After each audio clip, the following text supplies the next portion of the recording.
Hello दोस्तों, welcome back to my channel. मैं थोल्ला भाई पीके में आपका स्वागत है। तो दोस्तों, आज का जो आपका टॉपिक है वो है प्रतिशत त्रुटि पर आधारित प्रश्न। जैसा कि आप लोग ने पहले की वीडियो में देखा होगा कि हमने बहुत सारे प्रश्न पहले भी बताए हैं। देखो, होता क्या है, इस लेसन से रिलेटेड प्रश्न या तो आपको पॉलिटेक्निक एग्जाम में 11th में तो पूरा का पूरा लेसन ही आपको पढ़ना है, और अगर आप अदर भी कोई एग्जाम दे रहे हो तो उन एग्जामों में इस तरह के प्रश्न ज़रूर आते हैं। तो आज हम इसका बेसिक कॉन्सेप्ट और इसके साथ साथ ट्रिक दोनों को सॉल्व करेंगे। तो चलो वीडियो को स्टार्ट करते हैं। तो आपका प्रश्न है, यदि घन का आयतन मापने में 6% की त्रुटि होती है तो घन की भुजा मापने में कितने प्रतिशत की त्रुटि होगी। तो देखो, प्रश्न में क्या लिखा है। प्रश्न में है घन का आयतन मापने में त्रुटि 6% है। मतलब यहाँ पर हम लिख दे रहे घन का आयतन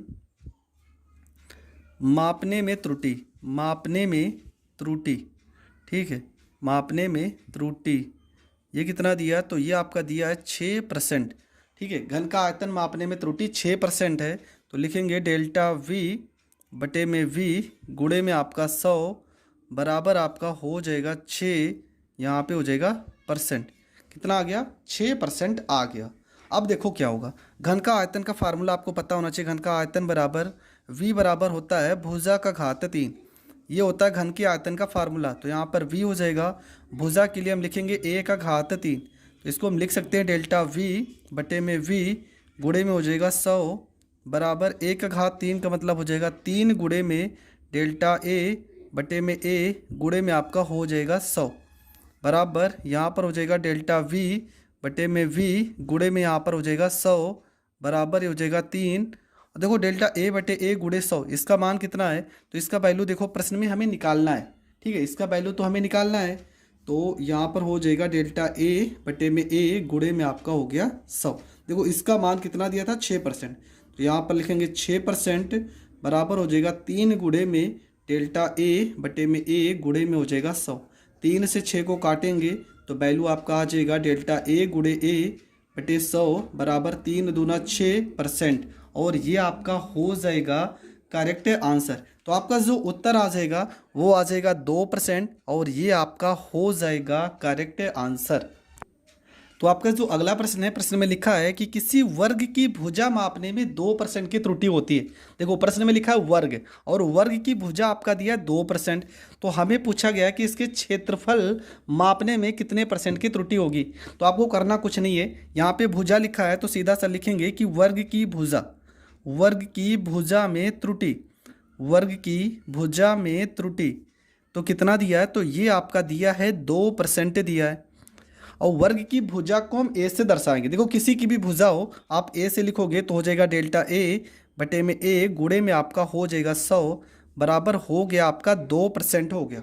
अब आपको पता क्या होना चाहिए, दूसरी चीज़ आपको पता होना चाहिए वर्ग का क्षेत्रफल का फार्मूला।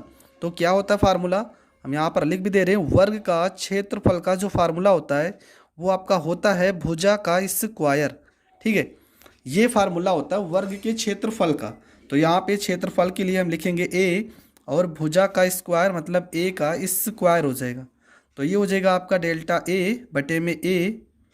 देखो प्रश्न में वर्ग की भुजा में त्रुटि दिया है तब तो सही, तो इसको हम डायरेक्ट हल कर सकते हैं। डेल्टा a बटे में a यहाँ पर गुणे में हो जाएगा 100 बराबर, देखो a का स्क्वायर लिखा है ना, तो यहाँ 2 को लिखेंगे आगे। यहाँ पे 3 होता है तो 3 को लिखते, 4 होता है तो 4 को लिखते, और ये हो जाएगा डेल्टा a बटे में a गुणे में आपका हो जाएगा 100 बराबर आपका हो जाएगा 2 गुणे डेल्टा a बटे a गुणे 100 का वैल्यू दिया 2%। तो यहाँ पर लिखेंगे 2%, 2 को 2 से गुणा करेंगे हो जाएगा 4%। मतलब डेल्टा a बटे में a गुणे 100 जो आपका होगा वो हो जाएगा 4%, और ये आपका हो गया करेक्ट आंसर। तो देखो ये प्रश्न भी आपका हो गया सॉल्व। अगला जो प्रश्न है, इस प्रश्न में लिखा है कि एक वृत्ताकार प्लेट की त्रिज्या तथा बल के मापने में क्रमशः 1% तथा 2% की त्रुटि होती है, तो प्लेट पर आरोपित दाब में अधिकतम त्रुटि क्या होगा, ये हमको बताना है। देखो प्रश्न में क्या क्या लिखा है। सबसे पहले त्रिज्या में त्रुटि 1% दी है, तो लिखेंगे डेल्टा आर बटे में आर गुणे में 100 बराबर आपका लिखा 1%। तो यहाँ पर 1% लिखेंगे। उसके बाद लिखा है बल में 2% की, तो लिखेंगे डेल्टा एफ बटे में एफ गुणे में हो जाएगा 100 बराबर लिखा है 2%, तो यहाँ पर हो गया 2%। अब आपको दाब का फार्मूला पता होना चाहिए।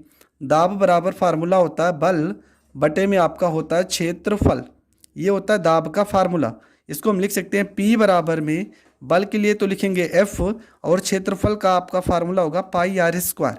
देखो क्षेत्रफल यहाँ पर अगर कोई भी वैल्यू नहीं दी होती है, मतलब या तो आयत या वर्ग, अगर इस तरह से कोई वैल्यू नहीं दी है तो क्षेत्रफल आप हमेशा पाई आर स्क्वायर ही लिखोगे। तो ये आपका क्षेत्रफल है। अब करना क्या है, तो आपको लगा देना है फार्मूला। तो फार्मूला है आपका P बराबर में यहाँ पर लिखेंगे F बटे में हो जाएगा पाई आर का स्क्वायर हो जाएगा। तो यहाँ पे P के लिए लिखेंगे डेल्टा P बटे में P गुणे में हो जाएगा 100 बराबर F के लिए लिखेंगे डेल्टा F बटे में F गुणे में 100। हमने कहा था अचर पद से आपको मतलब नहीं है यहाँ पे, लेकिन R का स्क्वायर है तो इसको आप लिख सकते हो 2 गुणे में हो जाएगा डेल्टा R बटे में R गुणे में आपका हो गया 100 बराबर डेल्टा F बटे F गुणे 100 का वैल्यू दिया 2%, तो यहाँ पर हो जाएगा 2% प्लस में यहाँ पे हो गया 2 डेल्टा R बटे R गुणे 100 का वैल्यू दिया 1%, तो यहाँ पर हो जाएगा 1% बराबर ये हो गया आपका 2% प्लस में 2 एकम 2%, 2 में 2 जोड़ देंगे तो ये आपका हो जाएगा 4%। तो ये आपका हो जाएगा करेक्ट आंसर। तो दोस्तों आज हमने लगभग जितने भी प्रश्न हो सके हमने इस वीडियो में कवर किया है। आई होप आपको हर एक प्रश्न बहुत अच्छे से समझ में आ गया होगा। अगर समझ में आ गया तो वीडियो को ज़्यादा से ज़्यादा लोगों तक शेयर करें, और चैनल पर नए हैं तो चैनल को सब्सक्राइब करें। जय हिंद, जय भारत।